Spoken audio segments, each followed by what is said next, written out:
បាត់នាំបងប្អូនទាំងអស់គ្នាមកមើលទឹកធ្លាក់មួយកន្លែងដែលមានទេសភាពស្អាតទឹកត្រជាក់និងបរិយាកាសឡើងស្រស់ស្រាយសម្រាប់បងប្អូនទាំងអស់គ្នាក្នុងគ្រួសារក៏ដូចជាអ្នកជាទីស្រឡាញ់មក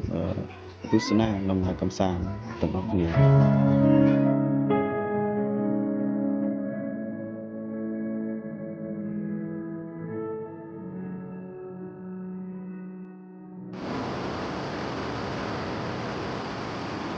កន្លែងនេះគឺយើង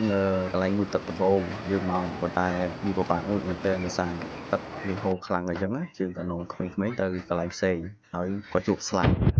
អ្វីដែលអ្នកទាំងអស់គ្នាត្រូវប្រយ័ត្ននោះគឺស្លែដែលស្លែនេះគឺល្អមែនទែនសូមអ្នកទាំងអស់គ្នាមិនប្រយ័ត្នគឺអាចដួលតែម្ដងនេះគឺម៉ាក់អ៊ូនិងកូនគេកំពុងតែលើកដំណើរកម្សាន្តនេះហើយមកដល់ខាងលើនេះគឺក្តីសុខរបស់ក្មេងៗតែម្ដងគឺយើងឃើញទឹកធម្មចក្រហ្នឹងទៅធំតែអាចឲ្យក្មេងៗជាទីក្តីសុខរបស់ពួកគេងូតលេងយ៉ាងសប្បាយណែម៉ាក់អ៊ូកំពុងចាប់កូនគេជាមួយចឹងទៅរៀនហែលទឹកអូនដុតគឺក្តីសុខគេតែម្ដងគឺបាត់ទឹកអង្គជ្រុលហ្មងពីអ្នកម៉ែកូននេះបានប៉ុស្តិ៍ដែរបន្ទាប់ពីក្អួតហើយ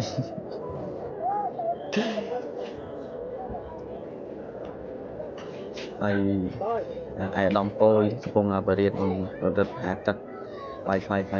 ទៅមានអាវពោងដែរ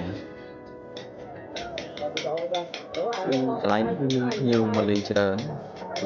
ទោះបីជាតន់ស្គាល់ច្រើនតែគេមកលេងច្រើនដោយសារទេសភាពស្អាតនិងមានទឹកត្រជាក់អញ្ចឹងកន្លែងនេះចាក់ជាមួយទឹកធ្វើឲ្យជ្រក់ទៅកូនម៉ៅកំពុងសាកសមជាមួយដៃគូថ្មីអូនដុតយឺសប្បាយមែនតើទឹកធំមួយកំពុងរៀនហែលទឹក